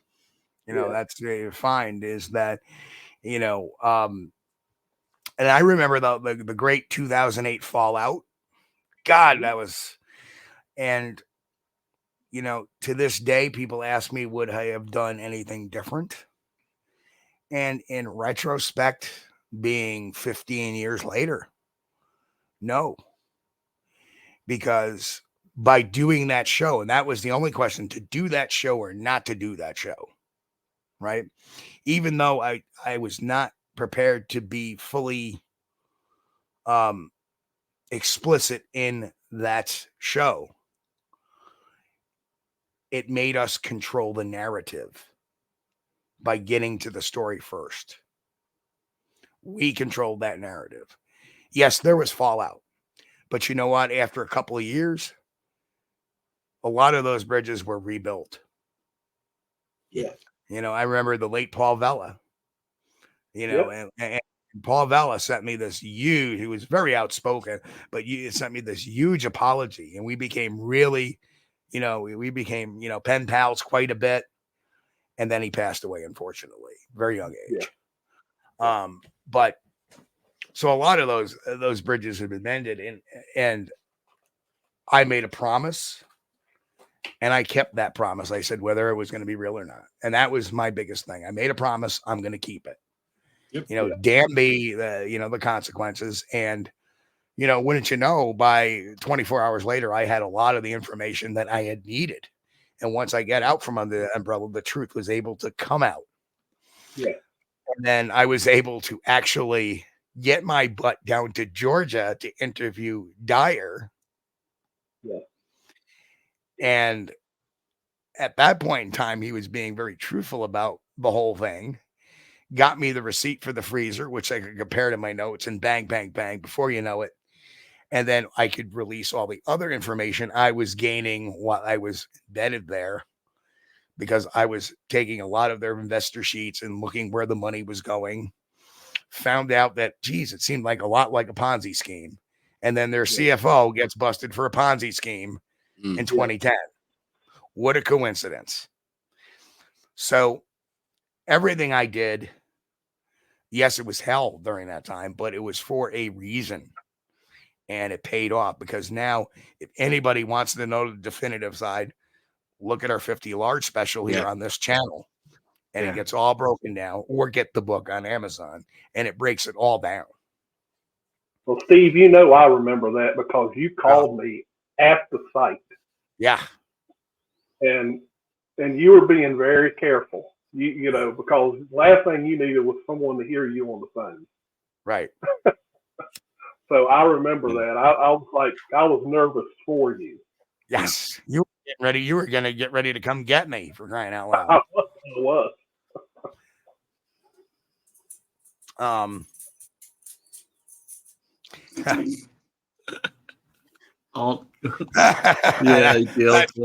That's true. Yeah. That was. Yeah. That's true.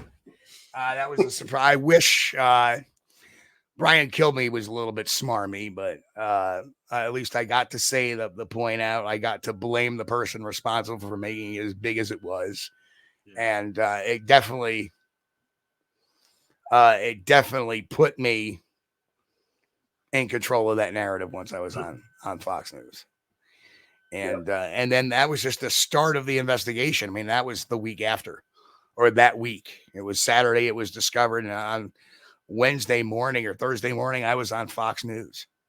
And I had not gotten the receipt freezer receipt. I had not gotten pictures of where the alleged body was picked up. I was not. I got to see where they signed the contracts, and then I found out when I did the FOIL request on the police report. That's when I got all the rest of the information. And it's amazing that as many people like the people that blocked me, the RMSO, try to implicate that, well, I wrote the contract. Well, the contracts I wrote were never used. They were actually rewritten by Dennis Kazabuski to add all the legalese and sent over. The contracts I used were never signed. But the contracts Kazabuski did were signed. And that was Biscardi trying to pin me down as the fall guy if this whole thing fell through. Yeah. And that didn't work. Well, the whole debacle, it just went to show and prove me right that I was right when I grabbed your hand in 2007 and shook it, that you was a good fella with good character. And it takes character to do what you did, to turn down signing the NDA crap and not promoting a hoax and coming out and busting the whole thing wide open for the world to see. It cost you dearly too. You lost your job, you lost friends, you lost a lot of stuff, but you still had the character to do the right thing. But here's the thing, and Billy can attest to this. I think they actually were, Don. I think they were very butthurt about the boat footage, and the Bigfoot peeper and all that other stuff. I'll never forget the morning when here's what we're gonna do, and I remember, I'm not saying nothing that is, I got to think about this. And I walked out and I picked up a lawn chair and I chucked that lawn chair a good 35 yards. And they all came out, "What's the matter, Steve?" And I remember firing around and, pardon the French, I said, "I'm not fucking covering up a fucking hoax with another fucking hoax." And that was that. And that was that. That was my exact quote. And then they were, "Oh, calm down. Nobody's saying we have to do it." And then they went back in and I was back in on the call, and they told, they told Mr. Snapple, and he's like, "All right, fine." Click. That was the last time I ever heard Tom Biscardi's voice. Mm-hmm. Except for 3 months later on a voicemail after I sent a cease and desist to contact me. Yeah. "Oh, come on. It's time to put the family back together." Yeah, right. Right. Right. Nope. So ship has sailed. That ship has sailed. But I gotta say, I'll give Bennett, I'll give Chris Bennett, all the benefit in the world. When that all went down, he called me up and said, he said, "Steve," he says, I was right in being your friend." I said, "You're a man of honor. You took that, you said no to that NDA." Yep. Because, it's not going to save face. Yeah. It's not going to save face. It's not going to do me any good. The truth, the only thing that sets you free is the truth. The only thing that needs to be put out there is the truth. My audience deserved it. Yep. The community deserved it. And if I took it on the chin for a little bit, so be it. Here I am, how many years later, and I'm doing just fine, ain't I? Mm-hmm. What a debacle. Mm.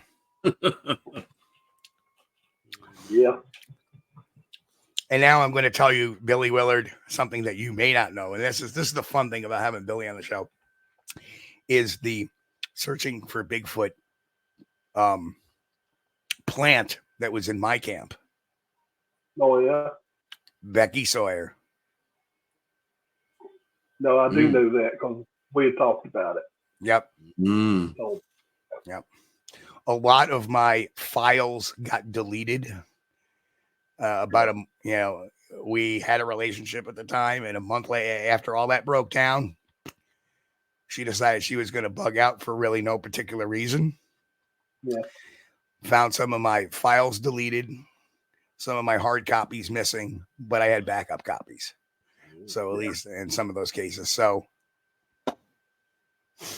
Whatever happened to her? don't know. I heard a rumor a couple of years ago that she had passed away. I think I heard something like that too. But I can't find any proof of that. Yeah. But the person she went to was one of our mutual friends, female friends. And then she pulled the same disappearing act on her. Okay. So very, very odd person. But there was a lot of little minutia that I could tell that there was some talking behind my back between her and searching for Bigfoot, because I would go out there and they would be dropping hints on certain things that she and I only talked about. So that was telling me that something was kind of wrong there. Yeah. And what they were actually trying to build was the narrative that I was abusive and all that other stuff. Yeah. Well, Steve, Sandwich Savant has got it's really a discussion going on over in the chat. It's pretty interesting. I'm going to put this up. It says, and really, how long would I want to hang around a Squatch body? Some of its family would surely be interested. We bury our dead. Why wouldn't we? Well, why do chimps? Well, I would say this. Do chimps bury their dead? No. Do gorillas bury their dead? No. Do orangutans bury their dead? No. We're the only ones that bury our dead. And the reason why we bury our dead is to preserve the bodies from predation. Well, I think what he's wanting to do is figure out what to do if he comes across a Bigfoot body in the woods. Oh, gotcha. Something, and I think. Well, he did say, we bury our dead. Why wouldn't they? Right. Yeah. And I really think, and Chris and I kind of have a divergence on this. I believe that if they bury the body, that would preserve the bones, and their bones would be found, especially with all the developments over 270 years of development of this country and modernization. I think we would have found some of their skeletons by now and their bodies by now. Perhaps we have. Perhaps they're sitting in the unknown bin over at the Smithsonian and the bones. But I would think we would be finding them a little more often than not, their bodies. So that's my take on it. Certainly a question that we would. What do you think, Billy? Do you think they bury their dead or they just let them lay? Well, again, it's going to depend. Right. Are they human or are they an animal? Mm-hmm. So it's going to really depend. But Steve's right. I don't know of any animal that buries its dead. But think about all the burials that have been found with the large giant skeletal remains. Yeah. What are they? They've been found everywhere. Well, the one searching for Bigfoot found in actually it was southern Oklahoma, not in Texas, that they claimed they never disturbed, only took a couple of small bones from it. But yet they had claimed it on their business plan as an asset, which is a contradiction there. But the University of Florida did a DNA test on it and said it was Homo erectus. Wow. So I think a lot of these bodies that are being found are actually Homo erectus. So they're actually, related to us. Yeah. Well, and then there's an excellent point too. Bury them with what? It would be a shallow grave. Yeah. Very true. Sasquatch are not ever seen using complicated tools. Maybe a stick, but other than that, that would be an awfully shallow grave, and that's very good point. But if you're out in the woods or in the wilderness, and I'm going to use that one too from now on too. That's another great point. Great point. If you run across a Bigfoot body, don't leave it and aim to go back later. Get something off it. Get something. It's kind of gruesome, but I'm going to suggest you cut its head off and carry the head out with you. Yeah, and I know that's kind of gruesome to think about, but do it. And if you're going to get a head, take a foot with you too. Because I don't know, it'd be hard to cut through that bone. Well, if you take it right at the ankle, because it's a lot of sinew and connective tissue there, right? Creepy Uh, conversation. Okay. creepy it is. Creepy it is, but you want to have the head because that'll have the brain, and the brain will tell us a lot. Yeah. And you'll have the foot, and that foot, that anatomy of that foot can tell us and kind of be the Rosetta Stone of Bigfoot prints that are found. And are they real or not? Well, let's compare it to the actual foot. Yeah. You know, and of course, if you can get, you know, when you cut that head, if there's any blood, what you do is carry your DNA kit, carry a buccal swab, carry a tube. And when you cut that head off, get in there and swab that hole and put that buccal, you know, with a glove on, and you would put that in the tube, seal that tube up. Now you have your DNA. No, man, I'm just going to carry the head out. And if somebody wants the DNA sample, I say, sure, just swab some off the bottom here. Here you go. Yeah. But you want to get as much, as you can. Yeah. You can't physically get the whole body out. You want to get as much. Right. But Billy, it's been a fun conversation. It's already 10:57. No. I enjoyed it. Oh, a walk down memory lane. This was fun. And I am so glad you're back in the game, Billy. So appreciate it. I can't wait to cross paths. We'll cross paths real soon, I'm sure. Yeah, I'm sure we will. And tomorrow night, Billy's show is going to be. Go ahead, Billy. Yep, 9 p.m. Eastern tomorrow night. It'll be our first show. It'll be with Eric Altman. We'll be talking about the Pennsylvania Bigfoot camping trip coming up. I believe it's October, wasn't it? September. Was it October? September. Okay. So, yep, tune in. I'm sure we'll probably have more memory lane conversations there too. So I appreciate it, Steve. Enjoy coming on your show. And of course, I would have picked your show first to come on to mention I was coming back. So. Awesome. Well, it's a pleasure to have. Of course, we're going to have you on soon again. Yeah. It's always fun. Welcome to the Gaggle. There are a lot of good podcasts we align ourselves with, such as Pine Island Research, Sasquatch Secrets, Bigfoot Okanagan, the Tall Ones, all great people. And, and yes, even Squatch Talk Radio out there, or Squatch Talk, good old Pat out there. I know he's, and Pat, you're clear to be back on this channel posting again, and we'll get that Facebook hooked up. You've been having some very positive vibes lately, brother, and I like that a lot. Yeah. That's good. So anyway, Billy, if you can stick around for a few minutes after the show. Yeah. All right. And anyway, folks, Chris Bennett, do your thing. Oh, well, once again, I want to thank Billy Willard for being on with us. It's great to have you back, man. It's been an honor having you tonight. Had a great time. Yeah, the time flew by. We want to thank everybody over in the chat, all our listeners. We appreciate you guys.